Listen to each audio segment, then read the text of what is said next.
Hi hello welcome back to our channel. ఈ రోజు మంచి స్వీట్ చేసుకుందాం, వచ్చేయండి. మీకు ఎప్పుడైనా స్వీట్ క్రేవింగ్స్ వస్తాయా? ఒకవేళ మీకు స్వీట్ క్రేవింగ్స్ వస్తే గనుక ఈ స్వీట్ చేసుకొని తినండి, మీకు చాలా చాలా నచ్చుతుంది.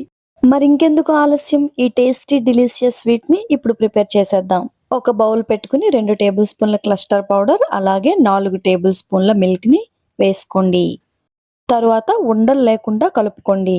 తరువాత 1/2 లీటర్ పాలని స్టవ్ పై పెట్టుకుని బాయిల్ చేసుకోండి.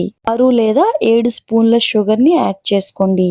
పాలు ఒక్క పొంగు రాగానే మనం ఆల్రెడీ కలిపి పెట్టుకున్న క్లస్టర్ పౌడర్ ఉంది కదా, అది వేసుకోండి. క్లస్టర్ పౌడర్ వేసాక ఎక్కువసేపు ఉంచొద్దు, ఒక 10 మినిట్స్ పాటు లో ఫ్లేమ్ లో బాయిల్ చేసుకోండి. కన్సిస్టెన్సీ ఈ వీడియోలో చూపించిన విధంగా వస్తే సరిపోతుంది. తర్వాత 2 స్పూన్ల fresh cream, 1 spoon condensed milk వేసుకుని కలుపుకోండి. తర్వాత బ్రెడ్ ని తీసుకుని సైడ్స్ కట్ చేసుకుని ఒక లేయర్ ఇలా పెట్టుకోండి.